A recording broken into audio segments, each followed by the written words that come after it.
6 ways to receive authentically in your life in a way that you maybe have never experienced before. The first way is about releasing your low vibrational, heavy thoughts, emotions, and ways of being. And why is this important? Usually when we want something, we think we have to do something, add something, get something, be more, do more, etc. However, the first and foremost thing you want to do is weed your garden. The first thing you want to do is to declutter what no longer serves you so that you have space for what does serve you. And huge examples of things that plagued me for years: shame, blame, guilt, resentment. So instead of knowing that I am enough, instead of knowing that you are enough, you feel this need to be perfect in order to be worthy. You feel this need to go above and beyond, not because it just gives you joy, but you really need to do so so that you are lovable. You find yourself hustling for worthiness. You find yourself working hard for love. And when you are on this path, when you have this belief that somewhere you're not good enough, somewhere you need to be perfect in order to be worthy, somewhere other people also need to be perfect in order to be worthy, then what happens is that you end up bitter, burnt out, and lonely. So releasing any low vibrational thought patterns, emotions, and ways of being is the first step if you want to raise your vibe to the frequency of that which you want to receive.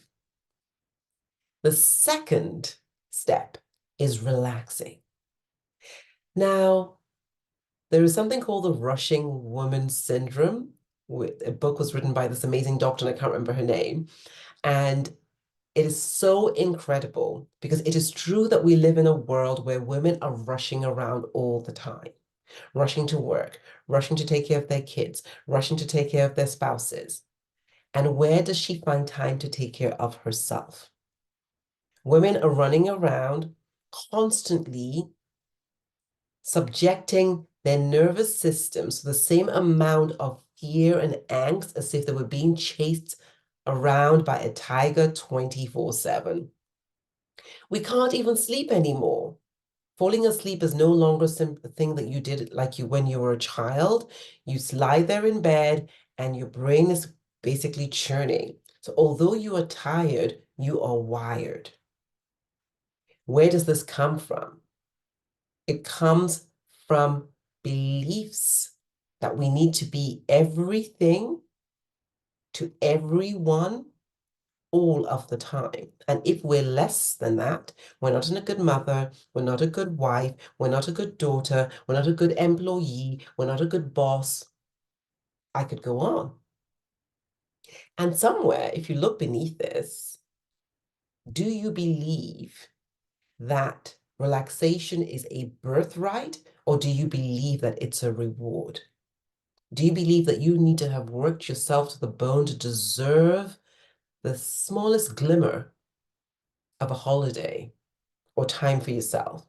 Or do you believe that actually you get to be rested, you get to be at ease, body, mind, and soul before you show up so that you can give from a full cup? Do you feel guilty resting? Do you feel lazy resting? If you feel this thing, then what is going to happen is that you're going to be constantly under stress. And stress will make you constricted. Stress will focus your energy, your time, your attention on the things that are probably going to go wrong because you're in survival mode. And if you're so focused on things that are going to be going wrong, or who doesn't like you, or just basically trying to keep your head above water, how in the world are you going to open up and create space to receive? Because even the things which may be great for you, you are so suspicious, you are so anxious, you are in flight or fight mode, you're resisting before you can even receive it. So relaxation is the second step, and it's an essential step, and it's the step that many intelligent, fabulous, phenomenal, high-achieving women really have an issue with, a challenge with. The third step is reconnecting. Reconnecting with who you truly are. Reconnecting with your heart and your soul. Reconnecting with your inner authentic desires. And why is this important? Because you did not come to live this life to do what your mother, your father, your brother, your sisters, your husband, whoever wants you to do. You came to live your authentic life. Your life is a gift. And until you step into your authentic being, you cannot deliver that gift to the world. And so reconnecting with yourself is not selfish. Reconnecting with yourself doesn't mean you don't care about other people. Reconnecting with yourself is not a reason to feel guilty. Reconnecting with yourself is an act of self-love. It's an act of self-sovereignty. It's an act of empowering yourself and thus others. It's an act of truly being grateful for who you truly are by appreciating it and sharing it.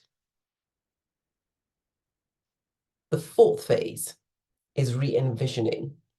Now that you know who you are, now that you know what you love and you're clear about what you don't love, now that you know what it is that you really feel you want to do and shift and change in the world, this is when you step away from playing small. You step away from saying, oh, I can't, I'm not sure, but what's the right way? There's no right way. There's the way you know intuitively is your way. And so this is where you can play big. This is where you can be really impactful. This is where you can expand so that you can truly live a life that's filled with not only with purpose and achievement, but also fulfillment. And it's such a delight to see women step into this. Because there they begin to unfold in their phenomenal feminine. The fifth phase is rejoicing. Rejoicing is my favorite. This is where you stop saying things like, I will be happy when. And I used to be one of those people that will stress about all day, maybe even for weeks, to achieve a goal, get super happy about it. And before we could say Jack Robinson, I had swept that under the carpet and I was on to the next achievement goal. So I was living my life with huge amounts of stress and then pockets of joy. Here we flip the script. Yes, that's a huge goal. Yes, it may take stretching because the person who has what you desire and you don't have yet, you get to grow into her. And so, coming back to rejoicing, here you flip the script and you choose to be a joy generator, a joy magnet.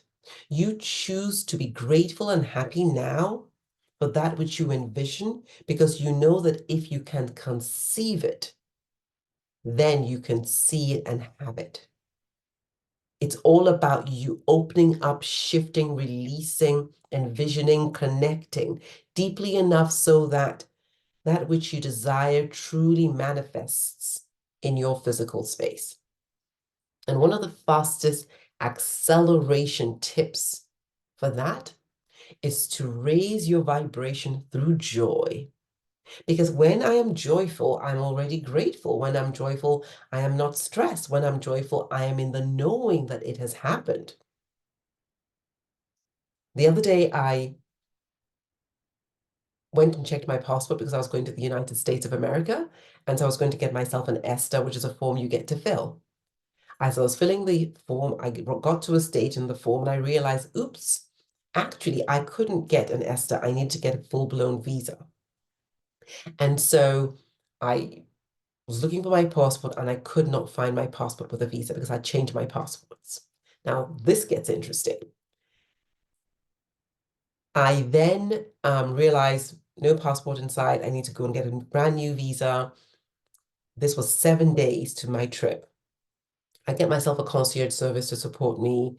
And they say, well, these interviews could take months to get.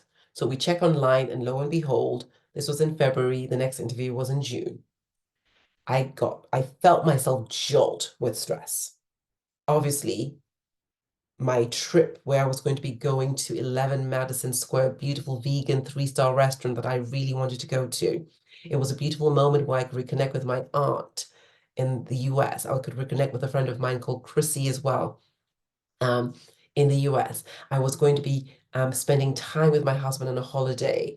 And basically, I was beginning to see all of this just disappear. And then I stopped myself. I stopped myself and I practiced these phases. And I got to the phase of joy and I saw myself already in that restaurant. I saw myself enjoying the delicious meal with my husband. I felt the joy of seeing my friends and my aunt and even my brother as well, who I happened to see there. And I just really felt the joy of the trip there, going business class and just all of it. And I got up from my meditation and I felt content. I was good. I had already lived it. That's an example of how you can use joy as a magnet. Well, guess what? We applied for an early meeting with the US Embassy and an early appointment. And I actually got an appointment 2 days later. Went for my appointment, everything went well, got my visa, and I traveled. And so the trip was just so amazing. But before it happened, I chose to be in joy. I chose to raise my frequency to the vibration of that which I desired. I didn't wait until I saw the evidence before I already gave gratitude. Joy is truly key. And when we are joyful, when we have envisioned a life that's much bigger than we can actually figure out and fathom on our own, when we're truly connected and walking to the beat of our own hearts, when we are relaxed and open, and when most of all we have released the old, when we're open to releasing the old to create space for the new, then receiving becomes an art form. It just becomes something that we do. And even then, even when it becomes commonplace, we still remember to always give gratitude. And that's how this morning I was looking for some tickets to go to the French Opens. My husband really, really wanted to go. And I'd seen so many tickets on various reseller sites selling them for $6,000, $3,000, lots of huge prices. And something said, wait. So I waited. And I waited until this morning and I went into the official site because today is when they started selling the tickets. Guess what? When I got there, I was on time. I thought this should be, a piece of cake. There were 92,000 and something people in front of me in that queue. So I said, okay, I'll wait. So I waited, went on a walk, came back, it was still there. And then suddenly it was open. Fortunately, I was there to look at it. And I was able to snag two seats, the last ones for 2 days of the semifinals. And I am so grateful right now because at the beginning, when I saw 92,000 extra something people in front of me on a queue, at that point, I could have said, it's never going to happen. I could have said, there is no point. But I said, you know what? Let's do this. Go about your life. And this is, I keep really emphasizing, rejoicing is the receiving. So if you can feel the joy, if you can just open up and relax and not be so attached or worried about what if it doesn't happen, if you can play and say, what if it does happen? How would I feel? What does that look like? What will I hear? What will I do? What will I say?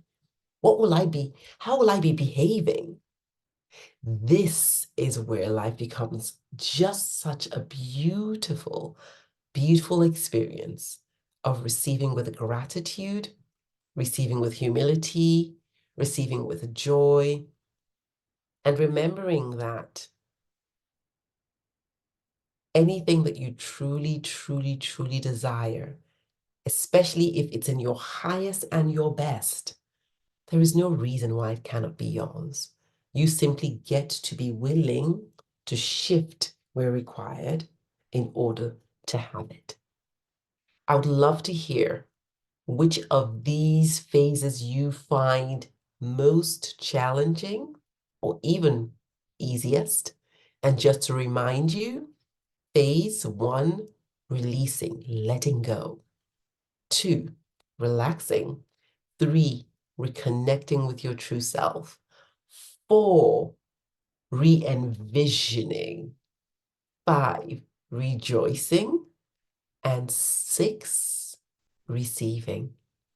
I'd love to hear which of those you find most challenging. That's the phenomenal feminine way. Love and light.